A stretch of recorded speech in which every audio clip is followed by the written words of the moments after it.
Hello' ছাত্ৰ ছাত্ৰীসকল, আজি আমাৰ আলোচ্য বিষয়বস্তু হৈছে পৃথিৱীৰ প্ৰাকৃতিক অঞ্চলৰ অন্তিমটো প্ৰাকৃতিক অঞ্চল, সেয়া হৈছে উচ্চ পাৰ্বত্য অঞ্চল। তাৰ লগতে আমি টুন্দ্ৰা অঞ্চল বিষয়ে আলোচনা কৰিম। আৰু টুন্দ্ৰা অঞ্চল হৈছে শীতল মেৰু অঞ্চলৰ অন্তৰ্গত উত্তৰ গোলাৰ্ধৰ সুমেৰু বৃত্তৰ উত্তৰ অংশটোৰ বিষয়ে আমি এই ভিডিঅ'টোৰ জৰিয়তে আলোচনা কৰিম, যাক টুন্দ্ৰা অঞ্চল বুলি কোৱা হয়। এইটো আৰ্কটিক টুন্দ্ৰা অঞ্চল, গতিকে চিম্পলি যদি কওঁ আমি টুন্দ্ৰা অঞ্চল বুলি কওঁ। গতিকে ইয়াৰ বিষয়ে আমি এই ভিডিঅ'টিৰ জৰিয়তে আলোচনা কৰিম। গতিকে ভিডিঅ'টোৰ ভিতৰত সোমোৱাৰ আগতে আমি বিগত ভিডিঅ'ত আলোচনা কৰা বিষয়বস্তু সম্পৰ্কে চমু অৱলোকন কৰোঁ। আমি বিগত ভিডিঅ'ত আলোচনা কৰিছিলোঁ শীতল সৰলবৰ্গীয় অৰণ্য অঞ্চল কনিফাৰাছ ৰিজন, লগতে আমি শীতল মেৰু অঞ্চলৰ বিষয়ে আলোচনা কৰিছিলোঁ। আৰু এই ভিডিঅ'টোত আমি আলোচনা কৰিম উচ্চ পাৰ্বত্য অঞ্চল, আৰু এয়া হৈছে শেষৰ প্ৰাকৃতিক অঞ্চল, অৰ্থাৎ 11 নম্বৰৰ প্ৰাকৃতিক অঞ্চল। আৰু লগতে আমি টুন্দ্ৰা অঞ্চল আলোচনা কৰিম। আৰু টুন্দ্ৰা অঞ্চলটো ইতিমধ্যে কৈছোঁ, টুন্দ্ৰা অঞ্চল হৈছে এই অঞ্চলটো, অৰ্থাৎ শীতল মেৰু অঞ্চলৰ উত্তৰ অংশটো, অৰ্থাৎ উত্তৰ গোলাৰ্ধৰ সুমেৰু বৃত্তৰ উত্তৰ অংশটো হৈছে টুন্দ্ৰা অঞ্চল। এই অঞ্চলৰ বিষয়ে বিশেষকৈ ইয়াত আলোচনা কৰা হৈছে। প্ৰথমতে আমি আলোচনা কৰোঁ উচ্চ পাৰ্বত্য অঞ্চল। উচ্চ পাৰ্বত্য অঞ্চল যে চাওঁ আমি, উচ্চ পাৰ্বত্য অঞ্চলৰ এটা নিৰ্দিষ্ট অক্ষাংশীয় বিস্তৃতি পাবলৈ নাই, যিহেতু পৃথিৱীৰ যিবোৰ ঠাই উচ্চ পাৰ্বত্য অঞ্চলেৰে আৱৰি আছে, সেইবোৰ ঠাইতে এই অঞ্চল বিৰাজমান। যদি চাওঁ এছিয়া মহাদেশৰ হিমালয় পাৰ্বত্য অঞ্চল, এয়া দেখিছে এছিয়া মহাদেশৰ এয়া হিমালয় পাৰ্বত্য অঞ্চল।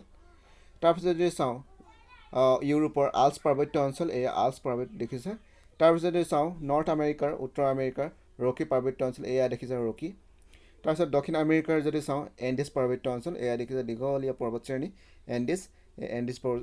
এই গোটেইকেইটা পৰ্বতশ্ৰেণীতে এই পাৰ্বত্য অঞ্চল বিৰাজমান। গতিকে ইয়াৰ কোনো নিৰ্দিষ্ট এটা অক্ষাংশীয় বিস্তৃতি পাবলৈ নাই।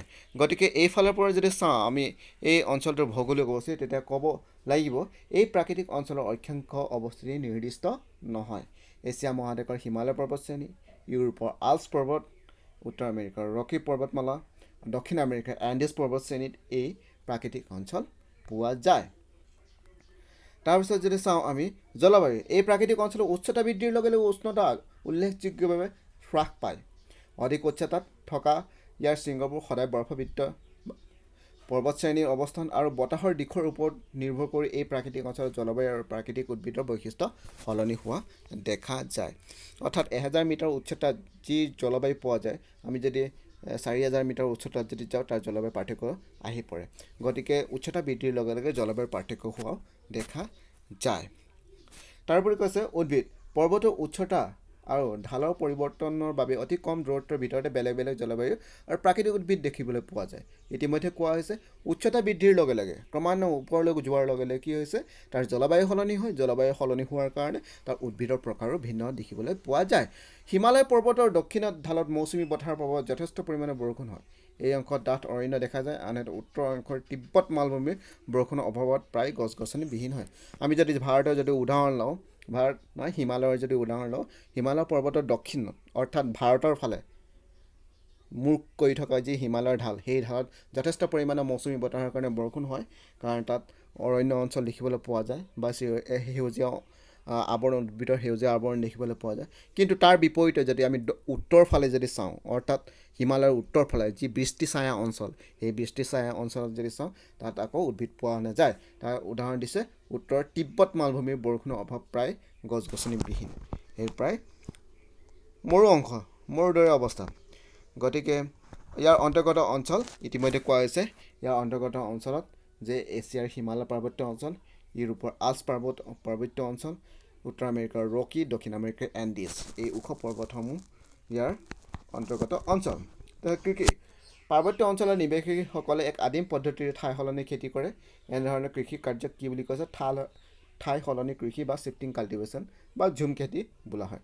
অৰ্থাৎ পাহাৰৰ একেবাৰে ওখ অংশত নহয়, নামনি অংশত এই ধৰণৰ খেতি কৰা হয়। কম উচ্চতা বিশিষ্ট অঞ্চলসমূহত এই ধৰণৰ খেতি কৰা হয়, আৰু সেই কৃষিক কোৱা হৈছে কি ঠাই সলনি কৰা কৃষি বা ঝুম খেতি বা শিফ্টিং কাল্টিভেশ্যন বুলি কোৱা হয়।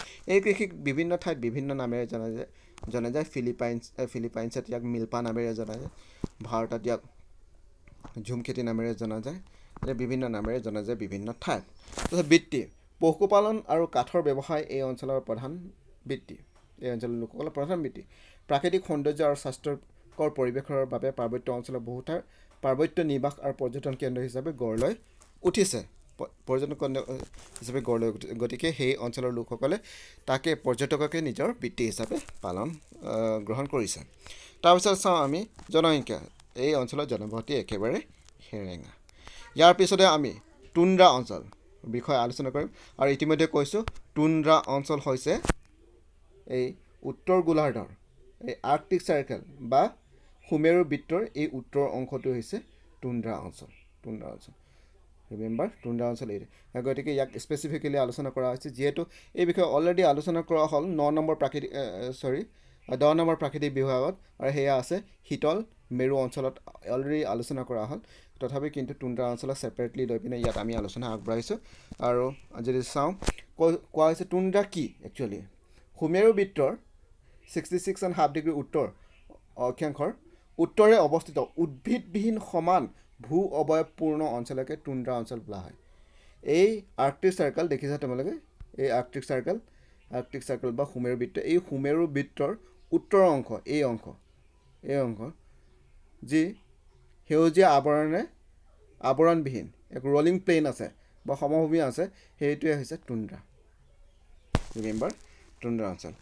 গ্ৰীণলেণ্ডকে ধৰি এছিয়া, ইউৰোপ আৰু উত্তৰ আমেৰিকাৰ মেৰু কাষৰীয়া অঞ্চলৰ লগতে চাইবেৰিয়াৰ বিস্তীৰ্ণ এলেকা টুন্দ্ৰা অঞ্চলৰ অন্তৰ্গত। তাৰপিছতে চাওঁ অতিপাত ঠাণ্ডা হৈছে এই প্ৰাকৃতিক অঞ্চলৰ জলবায়ুৰ প্ৰধান বৈশিষ্ট্য। ইয়াত আমি ছেপাৰেটকৈ আলোচনা কৰা নাই, একেবাৰে আলোচনা কৰি গৈছোঁ। ইয়াত গ্ৰীষ্মকাল চুটি আৰু শীতকাল দীঘলীয়া। গ্ৰীষ্মকালৰ দিনৰ ভাগত 0 পৰা 10 চেলছিয়াছৰ ভিতৰত উত্তাপ হয়, আৰু শীতকালত ইয়াৰ উত্তাপৰ পৰিমাণ কিমান কমি যায় বুলি কৈছে, -18 ডিগ্ৰী চেলছিয়াছলৈ হ্ৰাস পায়। তাৰপিছত যদি চাওঁ আমি টুন্দ্ৰা অঞ্চলৰ লোকসকলৰ বিষয়ে। এই অঞ্চলৰ জনসংখ্যাৰ ঘনত্ব প্ৰতি বৰ্গ কিলোমিটাৰ এজনতকৈ কম। ইয়াৰ অঘৰী আদিবাসীসকল হৈছে আলাস্কা, উত্তৰ কানাডা আৰু গ্ৰীণলেণ্ডত বাস কৰা এস্কিম'সকল ক'ত থাকে বাস কৰে? আলাস্কা, আমেৰিকাৰ আলাস্কা, উত্তৰ কানাডাৰ উত্তৰ অংশ, আৰু গ্ৰীণলেণ্ডত বাস কৰে।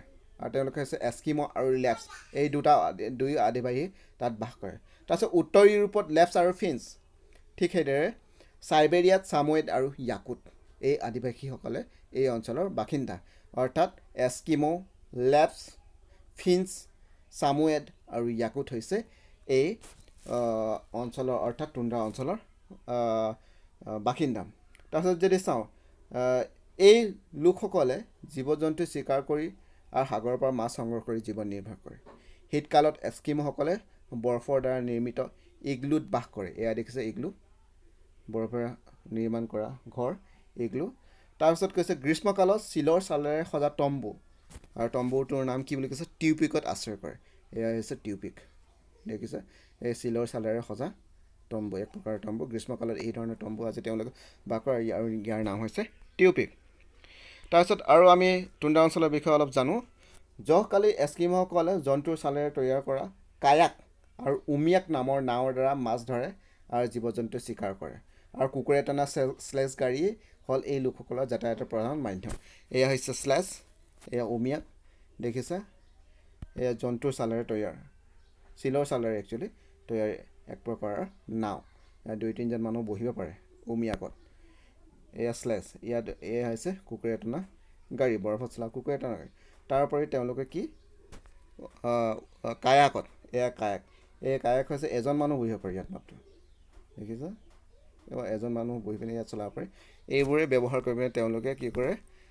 চিকাৰ কৰে, লগতে মাছ ধৰে, আৰু এইদৰে তেওঁলোকে জীৱন নিৰ্বাহ কৰে।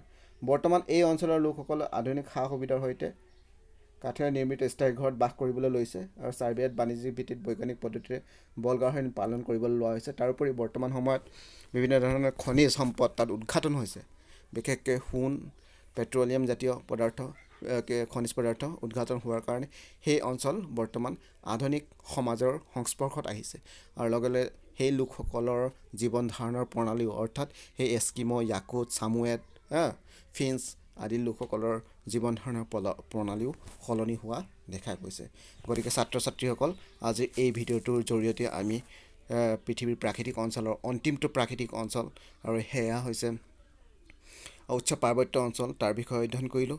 তাৰোপৰি আমি গম পালোঁ শীতল মেৰু অঞ্চল অৰ্থাৎ 10 নম্বৰ প্ৰাকৃতিক অঞ্চলৰ উত্তৰ গোলাৰ্ধৰ অৰ্থাৎ সুমেৰু বৃত্তৰ উত্তৰ অংশটো টুন্দ্ৰা অঞ্চলৰ বিষয়ে আমি এই ভিডিঅ'টোৰ জৰিয়তে কিছু কথা গম পালোঁ।